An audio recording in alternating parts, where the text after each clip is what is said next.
Hey guys, what is going on? iJustRengar here, and today I wanted to come at you with a little bit of a different type of video. Today I'm actually going to be talking about my climb and what I've done to get to where I am now.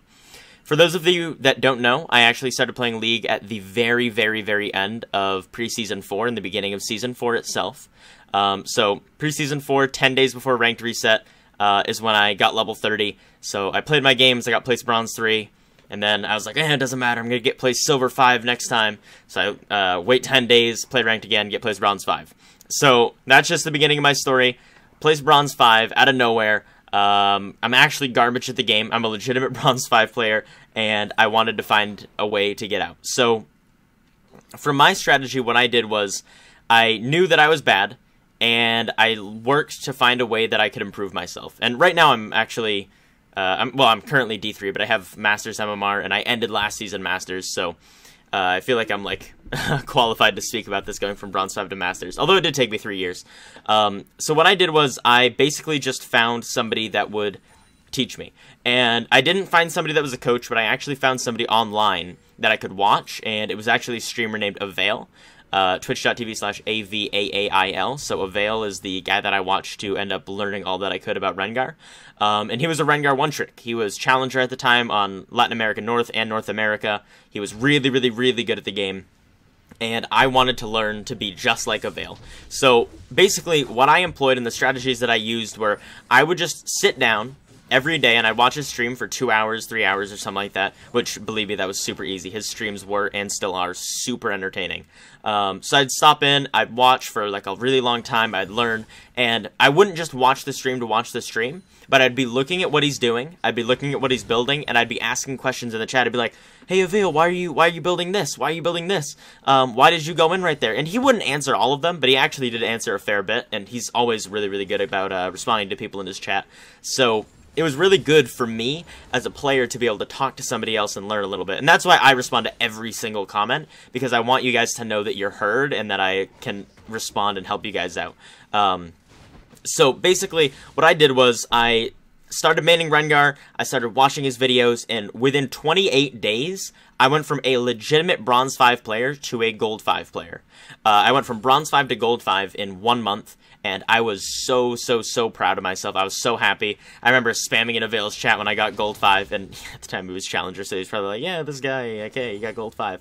Although, to be honest, I feel super proud whenever you guys say that you climbed up just a little bit, because it just reminds me of what happened with me. So anyways, what happened from there, I hit Gold 5, and then I kind of plateaued a little bit.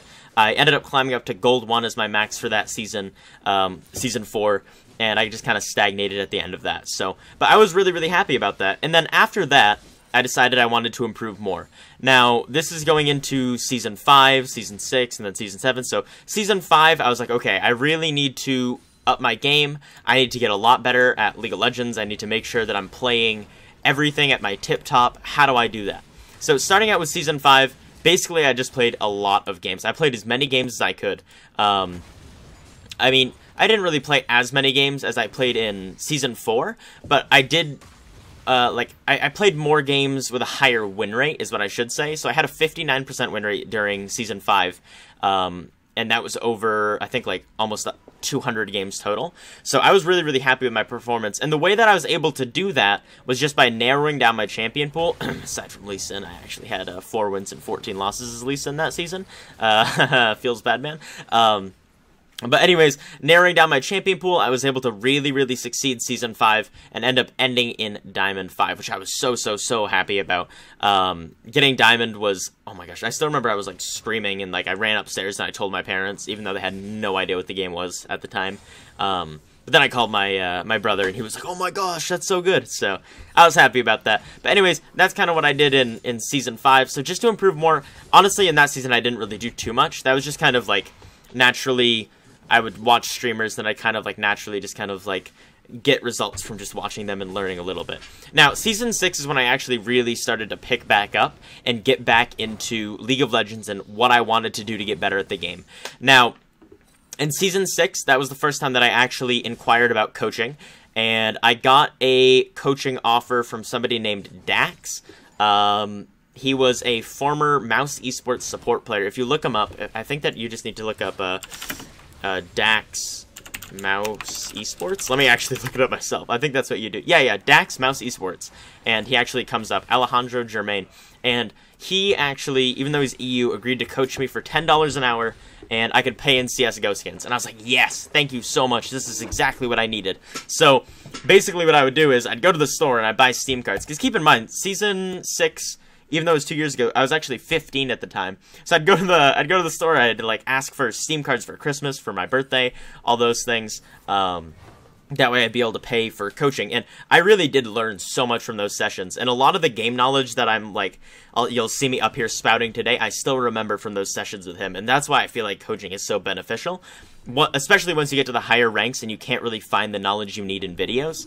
But I try to provide as much knowledge as I can in these videos that I give to you guys. So basically, when I was with Dax, we just went over games over and over and over again. I learned more and more about what I could do. And always look at yourself, look at your own games. Use my coach yourself method that I kind of gave you guys in a video earlier. And just look at those games, see what you're doing wrong, and then improve upon that.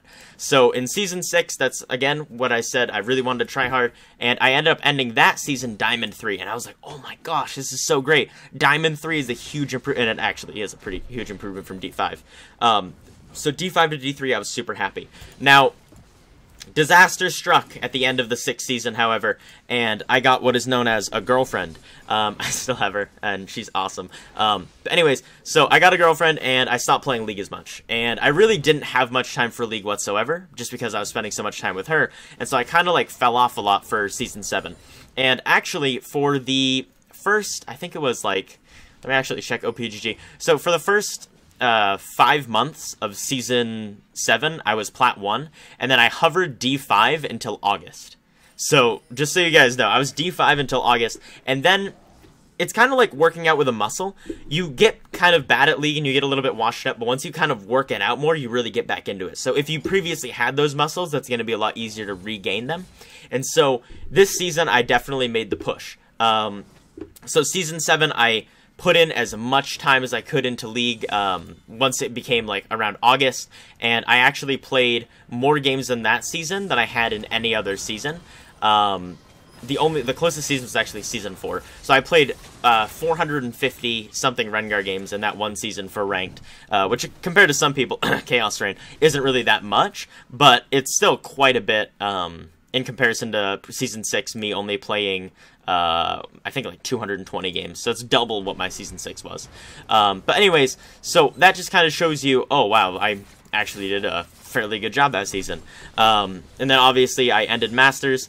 I honestly did that through a combination of luck and me just having a bunch of pop-off games and the +3 armor buff from Rengar and just knowing my game knowledge. At that point, I wasn't trying as hard to climb as I was to just play the game as much as I could, and sometimes you just need to play the game more in order to rank up and level, because your skill can shine through, but you need to get more games that we have more wins than losses just to level up and then end up getting into your next division. So overall, guys, the main point that I want you to take away from this is that everybody can get good at League of Legends. Now, I'm gonna just really quickly summarize the main ideas and the, like, plot. Wait, no, what am I talking about? Just the main ideas of what I did. So I watched other people. That's the first thing. I watched other people. I learned from other people. I copied other people. When you're in low elo, just copy. Literally, if I were you, I'd go to my OPGG. I'd check out what I go for runes, and then I'd look at those and I'd just copy them down. And if I was me and I didn't know what to do, like if I get autofilled support, I just instantly, I look up Afromu. I go to his Thresh, his Nunu, his whatever he does. And then I go and I check and I'm like, okay, this is what I get. Or if I get jungle and Rengar's banned and I pick Shyvana and I'm like, okay, Meteos, or whoever I pick. And then that's just something that you do because those people are more knowledgeable about the area than you are, just because they're higher elo and they specialize in certain things. And so because of that, you got to use what you have. It's a lot like how in physics, you don't learn the laws for yourselves. You just look up and you're like, oh, okay, this is Newton's first law. I'm not going to figure this out myself. Because you don't have to figure it out yourself. You can literally just go and look it up.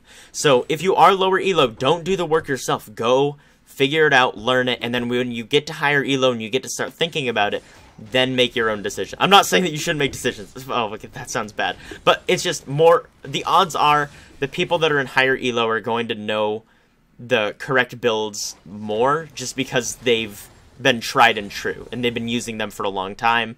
They know how to play the game, etc. So, main points, just really fast. Copy other people, watch other people, ask yourself questions about other people. You can use the coach yourself method if you want. Make sure that you're looking at the OPGGs of people if you're playing certain champions. If I was to start maining... who would I start maining? If I was to start maining Zed, then I would look at LL Stylish's page all the time. But just look at the people that are talented. Copy them. Learn from them. And that's pretty much it for this video. So anyways, guys, I hope you were able to learn a lot from this video. These videos have been a lot shorter recently. I hope that that's okay for you guys, and I hope you enjoyed this style of video. But yeah, anyways, guys, I hope that you have a wonderful day. I'll see you all in the next one.